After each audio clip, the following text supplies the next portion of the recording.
Olá pessoal, tudo bem? Aqui é o professor Smartness.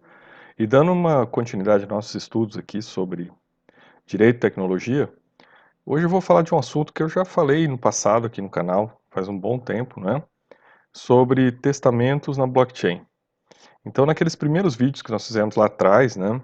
Eu registrei o meu próprio testamento na blockchain. Claro que naquele momento eu fiz o testamento, né, privado, dentro das regras do Código Civil, e daí eu contratei uma empresa que fazia os registros na blockchain. Né, e isso está registrado em uns vídeos antigos do canal, é só vocês procurarem. Agora eu vou fazer um vídeo aqui, né, dando continuidade a esse assunto, né, mas já avançando um pouco mais na tecnologia e até demonstrando para vocês como é que a gente faz um contrato virtual, né, um contrato inteligente na blockchain do Ethereum. Tá? Então esse é o nosso objetivo de hoje, fazer uma introdução, né, um aprimoramento no assunto para quem tiver interesse, né, para quem quiser avançar nessa área. Então, a primeira coisa que a gente tem que olhar, para quem ainda, né, está chegando agora, é neófito no assunto, né, é que se vocês olharem, né, e forem aqui no site da CoinMarketCap, que é um site recomendado para se ter um contato inicial com essa ideia das criptomoedas, vocês vão ver, né, que não existe só Bitcoin no mundo, né? Existem outras moedas. Então existe aqui um dado, por exemplo, se você for aqui olhar, nesse site vai estar escrito aqui dominância, né? Se você colocar em português vai estar dominância, né? E aí você vai ver, tá lá, ó, dominância, Bitcoin, BTC, né? 48% da rede, de todas as criptomoedas são Bitcoin, mas você tem uma segunda grande moeda que tem também uma importância, que é o Ethereum, né? Que aqui está com 15,4% de todas as, né, do que circula de criptomoedas. Então, ver se o Bitcoin, né, tem essa importância, a gente não pode deixar de lado o Ethereum, que se nós olharmos aqui vai ser a segunda grande moeda em termos de circulação, né, que existe, né, retornando. Quando a gente olha para o cenário das criptomoedas, a gente vai perceber que existe, né, pessoal, até por esse gráfico aqui, 9.400 e poucas moedas. Então, assim, por mais que a gente, num primeiro momento, né, tenha contato e todo mundo acaba entendendo o que é Bitcoin, né, e pelo aumento, a gente vai vendo que o Bitcoin, ele, enquanto, né, já vou até avançar um slide aqui para vocês entenderem melhor, ele é muito mais, né. Então, quando a gente olha, né, pessoal, uh, o Bitcoin, né, nós temos que entender que ele é uma blockchain de primeira geração. É o primeiro que saiu, é a primeira ideia, né, então a gente chama de blockchain de primeira geração. E como ele é uma blockchain de primeira geração, ele tem algumas limitações, né? Então ele, enquanto reserva de valor, né, forma de circulação de riquezas, ok, ele funciona, né, da melhor maneira possível. Todavia, quando a gente começa a avançar para outras necessidades, né, para outras utilidades digitais, a gente não pode mais usar o Bitcoin, a gente tem que passar para uma blockchain de segunda geração ou de terceira geração. A blockchain de segunda geração é o Ethereum. Por quê? Porque, além da criptomoeda em si, a rede permite o registro de documentos digitais. Não é? Não só documentos digitais, mas a própria criação dessas 9.000 moedas que a gente viu no slide anterior, muitas delas foram criadas dentro da rede Ethereum. Elas são chamadas de tokens. Né? Então, elas foram criadas a partir de um contrato, né, digital, de um smart contract registrado dentro da rede Ethereum. E a gente tem também hoje as conhecidas NFTs, né? Non-Fungible Tokens. O que é isso? São moedas únicas, né? Você cria lá uma obra de arte, você coloca um valor nela, né? E você cria um token para ela, dando uma valoração, e aí você a vende. Então a gente vê que o avanço da tecnologia, né, do Bitcoin para o Ethereum é um passo muito grande, porque quando a gente chega na rede Ethereum, a gente ganha o espaço de registrar os documentos digitais, né? E aí, claro, a gente pode registrar somente um documento declarativo, declarando algo que a gente quer que fique ali perpetuamente, né? Porque nunca mais vai ser apagado. Enquanto existir o blockchain da rede Ethereum, este documento vai ter vida. Ele vai estar registrado para sempre. Por quê? A cada atualização de bloco, né? Porque é assim que a blockchain vai avançando, ela vai atualizando-se, né? E vai incluindo novas informações, né? Novas transações. Então, quando uma pessoa compra uma criptomoeda, ela vai entrar no próximo bloco, né? Dizendo que, olha, foi feita essa compra e venda, agora mudou o dono da criptomoeda. Então vai tendo blocos que vão registrando toda a história do que aconteceu naquela blockchain. E isso permanece perpetuamente. E então o que nós vamos ter é o seguinte: Esses contratos, uma vez que eles são registrados na blockchain, esses documentos, né, declarativos, eles ficam lá para sempre. Assim, quando a gente contrata algo, né, e registra na blockchain. Por quê? Porque o contrato inteligente, o smart contract, nada mais é do que um programa, né, estabelecido na blockchain para que tenha uma execução, né, automática, para que a gente não precise mais mexer naquilo. Uma vez que ele atinja certos parâmetros estabelecidos previamente, esse contrato será executado, independente, né, de outras vontades das partes. Vale a vontade no momento da contratação. Depois disso, o contrato terá vida própria e terá execução, né, espontânea. Eu acho que é isso que é interessante a gente entender. Todo contrato, então, todo documento declarativo, a gente entende, né? E aí fazendo as diferenças, né, do que a gente pode ter. Então, num primeiro momento, quando eu fiz os vídeos lá atrás, né, alguns anos atrás já, registrando o meu testamento na blockchain do Ethereum, eu fiz um documento declarativo, né? Por quê? Eu fiz um testamento privado real, né, dentro das regras estabelecidas no Código Civil, e ratifiquei e registrei também aquele documento na rede Ethereum, na blockchain do Ethereum.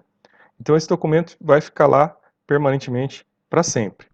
Agora a gente tem uma outra possibilidade, né, que a gente começa a vislumbrar agora, que é os contratos, os smart contracts autoexecutáveis, e aí nós temos os testamentos autoexecutáveis, né, onde eu posso estabelecer um programa para ser cumprido em determinado tempo.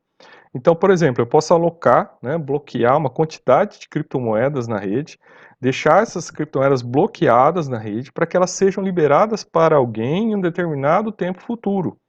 Então aquilo fica preservado, fica travado, né, ninguém põe a mão, e somente a pessoa que é o beneficiário poderá acessar essas criptomoedas no momento futuro pré-estabelecido.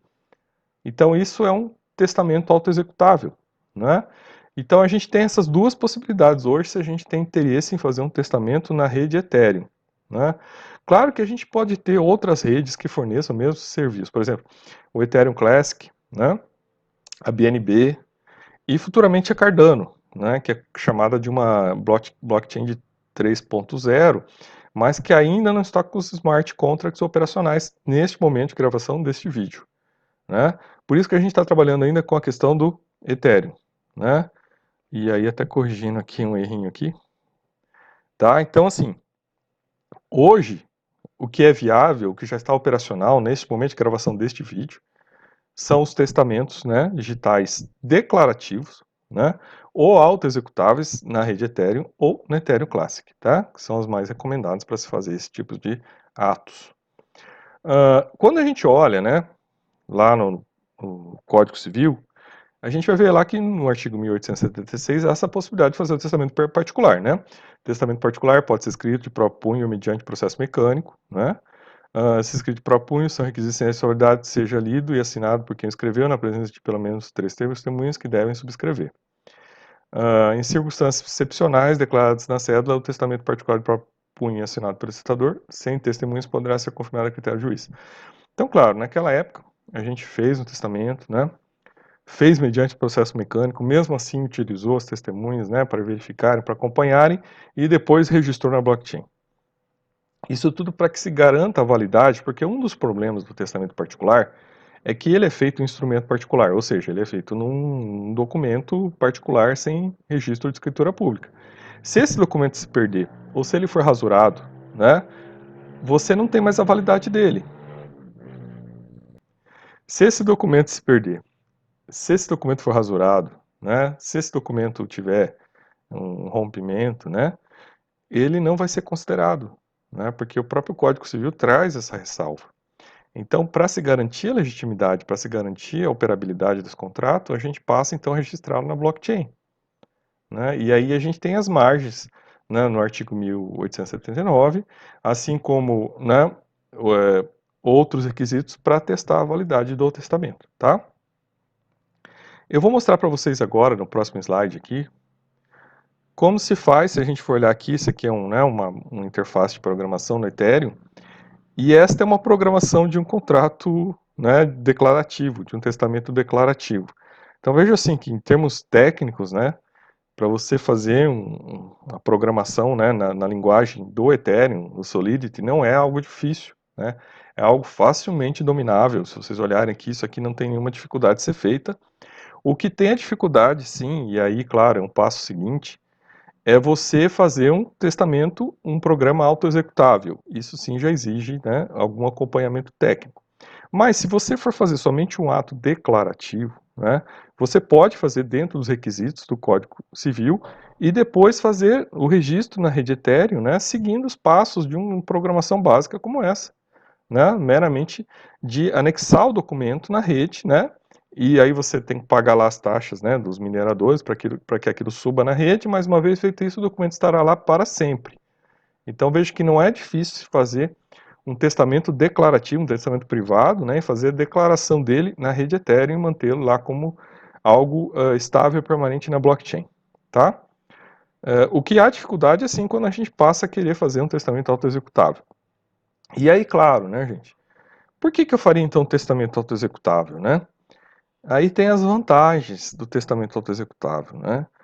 Por quê? Porque o testamento autoexecutável, você garante que ele seja cumprido independente, né, de ter que passar na mão de um juiz para ferir se aquele testamento é válido ou não, se ter que discutir na justiça isso, né, outras pessoas interessadas na grana, né, querendo discutir isso, e muitas vezes, né, aquilo ficar parado na justiça.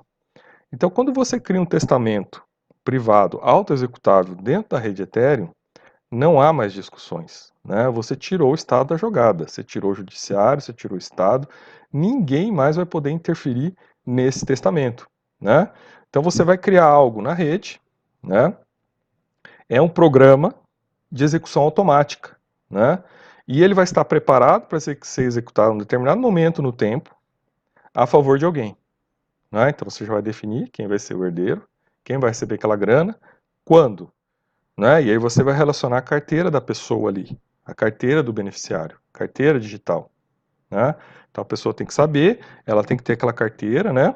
E a partir dali aquilo vai estar registrado na blockchain de uma maneira universal, descentralizada e relativamente sigilosa, né? Eu digo relativamente porque, claro, que esses dados podem, uma vez, né, dependendo aí do poder de hackeamento, serem acessados, né, serem descobertos. Mas isso é uma coisa muito difícil, principalmente se você manteve o sigilo na realização e na elaboração desse testamento, né? Ninguém vai saber que ele existe e dificilmente alguém vai saber, né, vai ter acesso a essa informação, né? Se você não falou para ninguém, como é que alguém vai saber que ela existe, né? E muitas vezes você pode fazer esse contrato dentro da blockchain sem colocar sua identificação, né? Você só vai determinar a existência dele, você que é o autor, né? Ou quem for fazer o contrato por você é o autor do contrato. Ninguém mais vai saber quem são as partes no contrato e quem vai receber aquele benefício vai estar identificado por uma chave digital que também ninguém vai saber de quem é aquela chave digital, né? Então aí tem mais segurança ainda de se fazer esse documento. Outro detalhe, vai estar totalmente fora de qualquer espaço jurisdicional de qualquer estado, né? A rede é descentralizada universal. Não tem como essa execução desse contrato ser bloqueada, ser atingida por qualquer decisão judicial. Não tem como. Uma vez que ele é colocado ali, né, você pode manter a prerrogativa pessoal de desfazer o contrato. Isso você pode, né? Então você, enquanto testador, assim como um testamento normal, você pode colocar a prerrogativa, olha, eu tenho aqui a possibilidade de vir e dizer não quero mais isso, e, né, desbloquear e pegar as moedas de volta. Você pode fazer isso. Mas outra pessoa, inclusive lá o beneficiário, não tem nenhuma prerrogativa de atuação sobre esse testamento, né? Ele está totalmente automatizado e não vai ser atingido por decisões de outras pessoas, né? E aí, claro, você vai bloquear uma quantidade de tokens, né, de criptomoedas, é assim que a gente coloca em prática, vai bloquear e vai deixar disponível lá na internet. Você não vai mexer mais naquilo enquanto o contrato estiver ativo, né? Se você for lá e tirar, você desfez o contrato. Tudo bem, você pode fazer isso. Mas uma vez que o contrato esteja ativo, esteja lá, aquelas criptomoedas têm que ficar bloqueadas lá na rede, né? Ninguém mais pode acessá-las. Agora veja, uma vez que então é atingido, né? Você pode colocar lá, por exemplo, eu coloquei uma string aqui de data de 1º de janeiro de 2050. Então tá, né? Tá programado aquilo, as criptomoedas estão lá bloqueadas, né? Ninguém sabe, somente o interessado, né? Aquilo já foi alocado, aquelas criptomoedas têm que estar alocadas lá, você não pode ter mais acesso àquilo, ficou lá, né? Então, quando chegar essa data, né, automaticamente a rede vai liberar as criptomoedas, né? E o interessado vai poder ir lá e sacar, né? É assim que vai funcionar um testamento privado autoexecutável na rede Ethereum, tá? Riscos. Tem riscos, né? Tem. Quais são os riscos?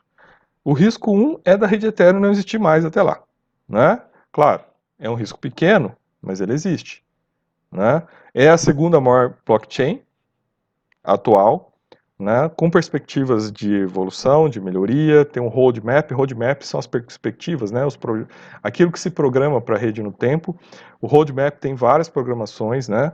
É uma rede que realmente ela trouxe várias vantagens, várias possibilidades. Então ela tem muita coisa interessante, muita coisa para vir. Pode ser superada, pode, pela Cardano, por exemplo, se a Cardano vier, né, com uma perspectiva de custo menor, de atuação maior, né, de facilidades maiores, pode sim, pode ser superada. Isso não quer dizer que ela vai desaparecer, né? Mas esse é um risco que existe, que precisa ser levado em consideração, tá? Então não se pode negar que esse risco exista. Outra possibilidade, né? Deste contrato ser descoberto, ser hackeado, né? De algum hacker conseguir achar uma falha na programação, né? E retirar esses valores que estão lá. Isso também existe, né? Há toda uma forma de criptografia, de proteção a dados que não permite que isso aconteça. O risco é baixo, mas ele existe, né? Ele tem que ser levado em consideração porque ele existe, né? Não existe segurança plena nesse meio, né? Existem condições né, estáveis e adequadas de segurança, mas que não se pode se garantir que no longo prazo isso vai estar, né, de alguma maneira protegido, tá? Então a gente tem que ter ciência dessas coisas, né? Claro que aí é uma questão de avaliação, né, do que se quer e do que não se quer, porque, por exemplo, você, uma vez feito esse contrato, você pode garantir para você o direito de revê-lo no tempo, né? De ajustá-lo. Então, se acontecer alguma coisa, você vai lá e tira, né, desfaz o contrato. Então, também é uma saída, né, é uma possibilidade. Você mantém esse poder de ajuste, né, das cláusulas contratuais, então você tem algum controle nisso, né. Com relação, se é um testamento somente declarativo, né, uma vez que você faça um outro, né, na sequência daquele, o que vale é o último, né, porque o novo vai anular o anterior, tá? E aí você, claro, no novo você já diz, ó, esse testamento anula o feito anteriormente, então aí você tem uma cadeia histórica para dizer qual é o testamento válido, né, e o antigo não vale mais. Neste caso aqui você faz lá uns ajustes, né, na programação. Daí, pessoal, só para fechar esse vídeo que eu acho importante, então esse é um conteúdo, né, é, único e realmente difícil de encontrar, deixar claro que quando a gente fala de criptomoedas, de tecnologia digital, né, desses avanços de blockchain, nós estamos muito além de especulação, tá? Então nós não estamos falando aqui de ganhos especulando no trade, né, de você ficar lá, ver se a moeda sobe ou desce. Não é isso que nos interessa, né? O que nos interessa muito aqui, falando de direito e tecnologia, é o alcance que essa tecnologia pode trazer de benefícios para você, né? E benefícios nesse sentido muito claros, né? Tanto de você fazer uma disposição de última vontade que vai realmente ser cumprida, né? Seja porque ela está declarada na blockchain e não pode ser apagada, ou porque você determinou uma forma dela ser cumprida independente de pessoas, ou de interferência de estados ou de judiciário, né? Que não tem mais jurisdição nenhuma nesses casos. Então essas são as vantagens que você pode ter, né, buscando essa via. Qualquer necessidade de informação, tá? Pode entrar em contato comigo, eu sou o professor Smart, né? Eu sou professor de Direito Contratual, tá? Tenho pós-doutorado em Direito Econômico, Socioambiental, e meus estudos agora focam muito para essa área, né? A gente quer aprofundar e quer trazer mais soluções, né, nesse campo aqui de atuação do direito digital, tá? Então, precisando, é só falar com a gente. E até o nosso próximo vídeo.